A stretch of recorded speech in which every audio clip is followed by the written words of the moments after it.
हिसार और फतेहाबाद की narcotic team को एक बड़ी सफलता हाथ लगी है, क्योंकि एक 30 साल का व्यक्ति प्रतिबंधित दवाई सप्लाई कर रहा था। हालांकि जो एक दवाई मिलना भी मुश्किल है, एक गोली मिलना भी मुश्किल है, उसकी 5000 प्रतिबंधित गोलियां वो सप्लाई कर रहा था। फतेहाबाद की नारकोटिक टीम ने हिसार की नारकोटिक टीम के साथ मिलकर के कुलेरी गाँव के अंदर, जो बरवाला हल्के के अंदर पड़ता है, वहाँ पर वो पेन किलर की दवाइयाँ पकड़ी हैं। हालांकि दवाई का नाम ट्रामाडोल बताया जा रहा है, जो हाई डोज पेन किलर मानी जाती है, जिसे सरकार ने प्रतिबंध किया हुआ है। लेकिन उसके बावजूद भी कहां से उसके बाद ये 5000 गोलियां आई, जो एक गोली मिलना भी मुश्किल है। क्या वो एक केमिस्ट है या फिर पेडलर है, वो जानने की कोशिश करते हैं, क्योंकि अभी अभी उसको पकड़ लिया गया है और रिमांड के ऊपर ले लिया गया है। बता दीजिए क्या मामला है और क्या अचीवमेंट है। कल मुकेश नाम का एक लड़का पकड़ा है, जिसको बरवाड़ा से पकड़ा गया है, और ये फतेहाबाद टीम द्वारा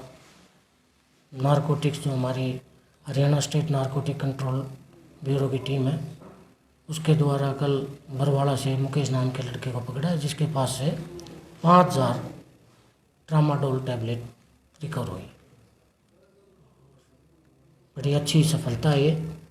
आसपास के एरिया में इसने बेचनी थी और ये करोड़ी गांव से इसको खरीद के लेके आया था। जो अभी इन्वेस्टिगेशन जारी है, जो भी लीगली होगा वो कार्रवाई की तो ये सप्लाई कहाँ करनी थी? ये सप्लाई बरवाड़ा एरिया में करनी थी, वो अभी अंडर इन्वेस्टिगेशन है, मैटर हम कर रहे हैं। तो ये कोई केमिस्ट है या ये नशा तस्करी में पहले भी रहा है? ये केमिस्ट भी नहीं है, ये झोला छाप टाइप का डॉक्टर है। डिग्री नहीं है इसके पास। टैबलेट किस बीमारी के लिए इस्तेमाल होती थी और क्या ये बैन है? ये बैन है जी। बीमारी तो क्या थी, ये पेन किलर है, बहुत हैवी पेन किलर थी। और लगभग कितने mg की? ये 50 mg की हैं, 5 mg की भी हैं, अलग अलग है, 10 mg की भी है। क्या कोई आपराधिक रिकॉर्ड भी है इस व्यक्ति का? अभी पूछताछ कर रहे हैं, अभी तक इसका कोई आपराधिक रिकॉर्ड हमें नहीं मिला है। जब आपने इन्हें पकड़ा था तो किस ट्रांसपोर्ट के ऊपर सवार थे? नहीं, ट्रांसपोर्ट पे नहीं थे, ये परचेज करके और जा रहे थे, ट्रांसपोर्ट पे नहीं थे। पब्लिक ट्रांसपोर्ट था, कोई नहीं, ट्रेन हो या फिर बस हो? बस स्टॉप के बाहर था और ये ट्रांसपोर्ट यूज़ नहीं किया था इसने तब तक, वैसे ही लेके जा रहा था। कहाँ का रहने वाला है, कितनी उम्र है? ये बैजलपुर गांव पड़ता है अपने हिसार में ही, और उम्र इसकी करीब 30-32 साल। पहले मेडिकल स्टोर पे जॉब किया हुआ है इसने, और सिर्फ ये चौड़ा चाप डॉक्टर है। क्या कोई कारण बताया किस वजह से सप्लाई करा था, या फिर पीछे किस गैंग से जुड़ा हुआ है? नहीं, अभी तक गैंग तो नहीं आई है सामने, लेकिन ये झोला छाप डॉक्टर क्या करते हैं कि एक एक दो टैबलेट पहले जो भी पेन किलर टाइप में देते हैं, उसके बाद इनको ज़्यादा प्रॉफिट होता है, तो ये इस चीज़ को बिजनेस बना लिया इसने। तो कितने में खरीद के लाया था सर, ये कुछ बताया इसने? अभी तक तो ये वैसे कह रहा है कि 50 रुपये पत्ते के हिसाब से खरीदे हैं, लेकिन ये पत्ते अभी के पीछे कंपनी का नाम भी लिखा होगा, तो जी। क्या कंपनी से अभी तक कोई संपर्क हो पाया?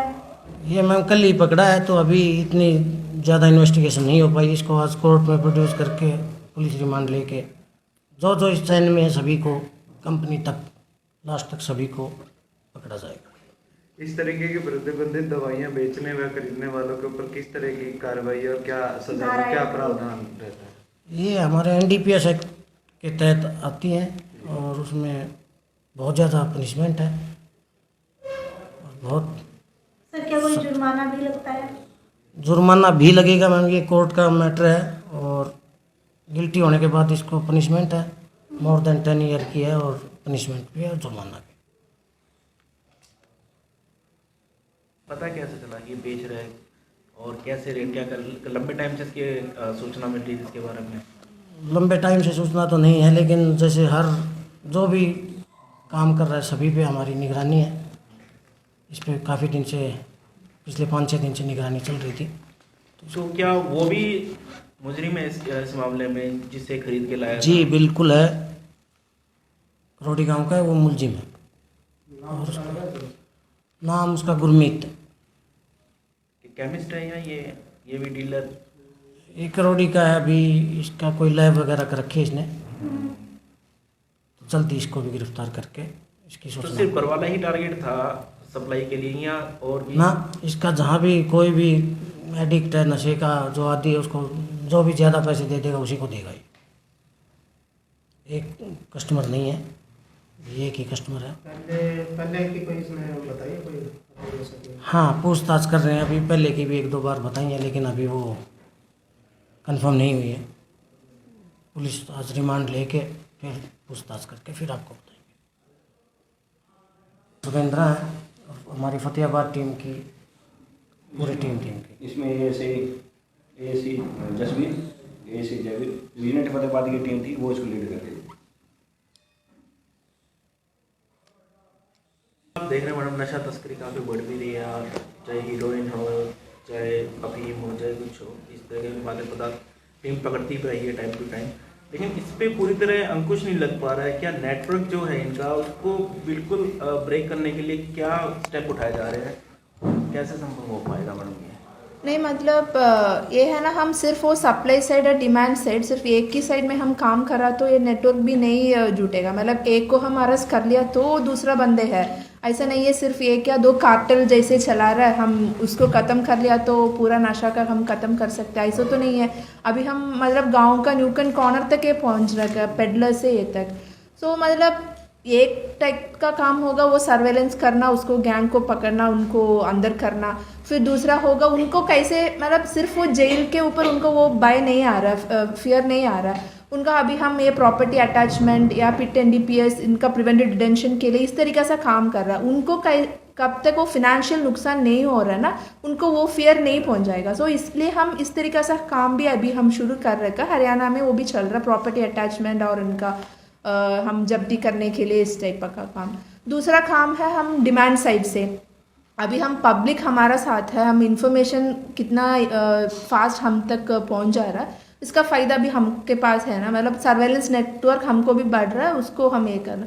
तो इसके लिए हम वो अवेयरनेस के तरफ से पब्लिक से वॉलंटियर लेके कॉलेज स्टूडेंट्स, मतलब ज़्यादातर ये स्प्रेड हो रहा है। सो हम दोनों साइड हैंडल कर रहा तो इसको हम ख़त्म कर सकते। सिर्फ एक ही साइड कर दिया तो हम एक को अरेस्ट कर दिया तो दूसरा आएगा, तो ऐसा ही चल रहा है।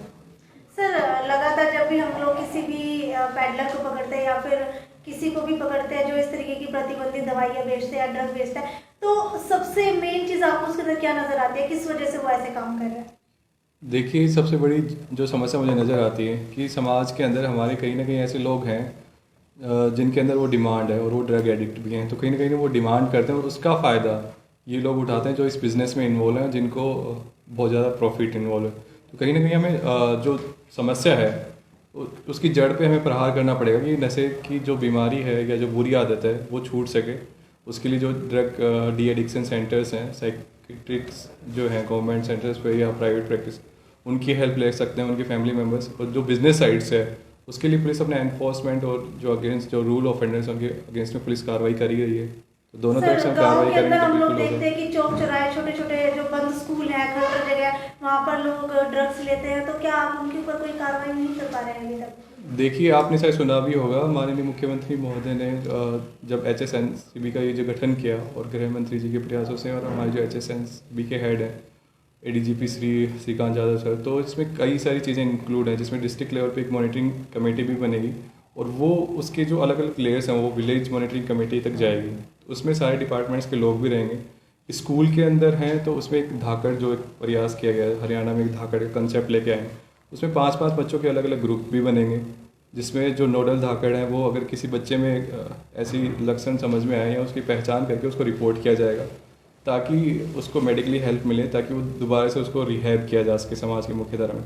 दूसरी चीज़ है जैसे केमिस्ट या जो अनऑथराइज सेलर्स हैं, जैसे आप रेगुलेटेड जो होंगे केमिस्ट, उनके लिए एक अलग से साथ ही ऐप बनाया गया है ताकि जहाँ से आपने रॉ मटेरियल परचेज़ किया और लास्ट एंड तक उसकी कंप्लीट डिटेल्स उस पर होंगी, तो वो एक बड़ी हेल्प करेगा। और बाकी मैं चाहूँगा कि जो सोसाइटी है एज ए होल अगर कलेक्टिवली मिलके काम करेगी तो जैसे ऐसी कोई बड़ी बीमारी नहीं है जिसको हम ख़त्म नहीं कर सकें, तो मुझे लगता है कलेक्टिव प्रयासों से ये समस्या दूर कर पाएंगे। सर पैडलर को और कंपनी को लगभग कितने साल की सज़ा का जो है इसके अंदर लिखा गया है?